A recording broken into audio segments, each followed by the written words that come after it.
ntimwibagire gufyonda kuri subscribe no kubisangiza bagenzi banyu. Bana natwe mu ncamake y'amakuru agezweho mu gihugu c'u Burundi.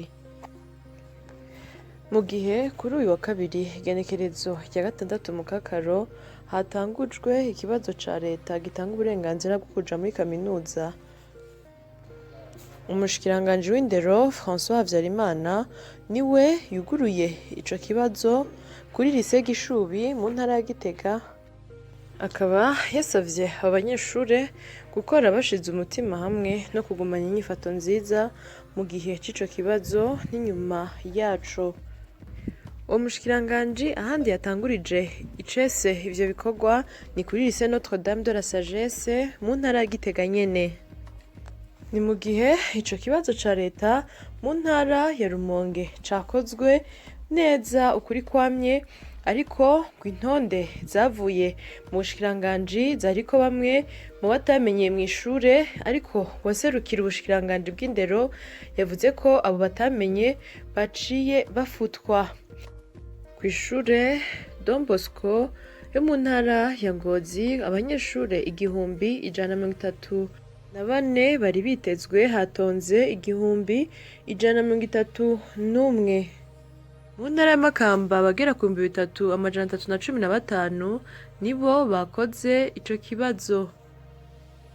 Mu mashure yo mu gisagara ca Bujumbura naho ico kibazo cakozwe ukuri kwamye, kiretse ko hari nk'abanyeshure batitabiriye ico kibazo nk'abahevye ishure n'abimvo zitaramenyekana, abatisanze ku ntonde canke gucererwa ku kubicarika. Rero mu ncamake mu gihugu cose abanyeshure 5378 nibo bari ku ntonde z'abakora ico kibazo mu bibanza birenga 100. Muri abo hakaba harimwo abanyeshure 21 bariko bakorera i Nairobi mu gihugu ca Kenya, nayo abafise ubumuga bwo kutumva no kutabona bongerwa umwanya. Kuri uyu wa kabiri mu kiganiro yahaye abamenyeshamakuru mu ntumbero yo kumenyesha imyiteguro y'umwaka w'uburimyi w'ibihumbi 2020 ushira w'ibihumbi 2021, umushikiranganji w'ibidukikije, uburimyi n'ubworozi Deogide Rurema yashikirije ko mu ntumbero yo kwitegurira irima ryo muci kugira umwaka wose w'uburimyi umurimyi awukamishe, ubwo bushikiranganji arongoye bwafashe ingingo yo kongereza umurindi mu gukurikirana no guhimiriza abarimyi kwijukira ibikorwa vy'ici, aho umwaka hategekanijwe kurimwa ku buryo bwa kijambere amahegitari arenga 1014, kandi abanyagihugu bazovyitabira yabemereye kuzoguranwa ifumbire bakazosubiza bamaze kwimbura. Yahamagariye kandi abafundi b'indimo, abagoronome hamwe n'abaganga b'ibitungwa kuba hafi abarimyi kugira babakurikirane neza mu bijanye no kurima kijambere. Ni ukuvuga botunganya neza ikirangamisi c'ibikorwa vyose bikenewe, botanga impanuro z'inyigisho ku barimyi ku vyerekeye ingene bizokorwa hamwe no kurangira abarimyi ahari abagwizambuto. Nayo abanyagihugu ngo bohindura ingendo bakarima kijambere mu ntumbero yo gushira mu ngiro iyo ntumbero ya leta yo kugwiza umwimbu biciye mu kurima kijambere. Umukuru w'igihugu c'u Burundi Evariste Ndayishimiye kuri uyu wa kabiri igenekerezo ya 6 Mukakaro yagendeye mu ntara ya Mwaro, aho yatanze inyigisho zo kuzirikana no gukunda igihugu, kumvukira abari mu ntwaro, abatowe barongoye abandi mu masengero no mu bindi bisata bitandukanye bakorera muri iyo ntara. Kuri uyu wa kabiri ubushikiranganji bujejwe ubudandaji mu Burundi bugugaye ikibanza gikoreramwo ishengero Zion Celebration Center hamwe n'ishirahamwe Trino biri mu Ngagara mu ntumbero yo gushira mu ngiro ingingo ya leta yo kwisubiza ikibanza cahozemwo ihinguriro Verundi. Ngo hazokorerwa imigambi ikomeye.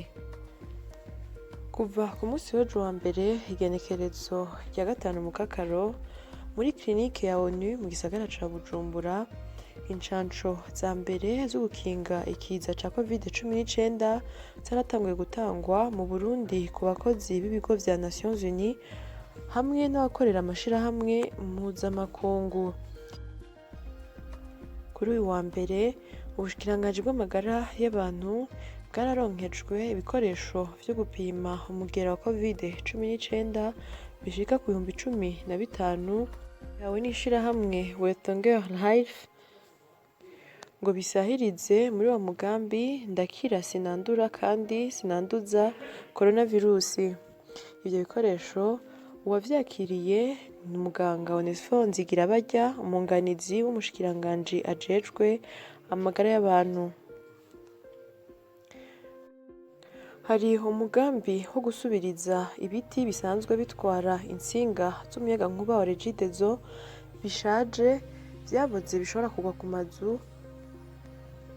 Uwo mugambi ukaba waratanguye mu gisagara ca Bujumbura kandi mu minsi iza no mu ntara zo hagati mu gihugu bazohagera. Ariko umuyobozi mukuru wa Regideso Burundi avuga ko ibiti bimwe bimwe biri mu mpangu z'abantu kandi bidakwiriye.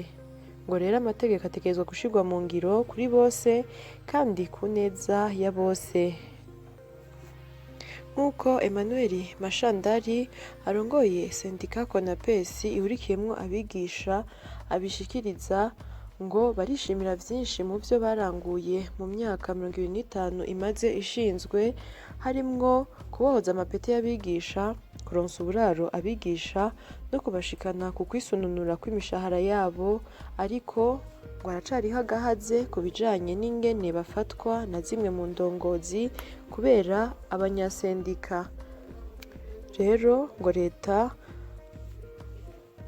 yokwama ishira imbere ibiganiro kugira umuti w'ingorane zimwe zimwe ziba mu gisata c'abigisha zitorerwa inyishu ari uko akazi kabanje guhagarara. Kuri uyu wa kabiri Jean-Claude Barutwanayo buramatari w'intara ya Muyinga yagirishije inama abarongoye amakomine n'abahanuzi babo, aho yabasavye ko umwe wese yomenya ivyo ajejwe, kwitwararika abo bajejwe, kubungabunga amahoro n'umutekano, guhimiriza abo barongoye kwitwararika iterambere na cane cane kubandanya batanga 2,000 vy'amafaranga y'amarundi yo kubaka inyubakwa ibiro vy'intara bizokoreramwo. Ku munsi w'Imana igenekerezo rya 4 mu kakaro mu ntara ya Bubanza komine Mpanda, umugabo uzwi kw'izina rya Ngendakumana Raphael arenze imyaka 40 aba ku mutumba wa Gifugwe muri zone Musenyi yarafashwe yagirizwa gufata ku nguvu umwana w'umwigeme afise imyaka 6. Ayo mabi akaba yayakoze ukwezi kose. Ubu akaba ari mu minwe y'igipolisi ca Mpanda kandi ngo ntahakana icaha. Ku munsi w'Imana mu gihugu ca Canada, umwana umwe w'imyaka 20 azwi kw'izina rya Tyson Ndongozi, umuhungu wa Joris Ndongozi, yararashwe amasasu aho yari ku kibuga ariko arimenyereza ko umupira w'amaguru, akaba yaraye yitavye Imana. Aho muri iri joro ryo ku wa mbere rishira uwa kabiri, uwundi mwana w'umurundi w'imyaka 15 yishwe acumiswe imbugita, aho ni mu gihugu c'Ubwongereza. Tutandukira amakuru y'inkino. Abakinyi umugwi Messager Ngozi yeretse umuryango usohoka hari Idrissa Mamera, Jafar Niyongere, Steven Mugisha, Lewis Vyizigiro, Alain Kiza, Bienvenue Ninahazwe, Jean-Jacques Bizimana na Slim Saidi. Ariko muri bo Bienvenue Ninahazwe na Slim Saidi baramaze gusinyira umugwi wa Atletico New Oil w'Imuyinga. Na mu rukino kwa kivandimwe rwahuje Bujumbura City na Top Junior, Bujumbura City yatsinze ibitsindo 4-2 Top Junior. Iyo ikaba yari incamake y'amakuru agezweho mu gihugu c'u Burundi. Mwakoze mwebwe mwese mwaduteze yompi, ntimwibagire gufyonda kuri subscribe no kubisangiza bagenzi banyu. Murakoze.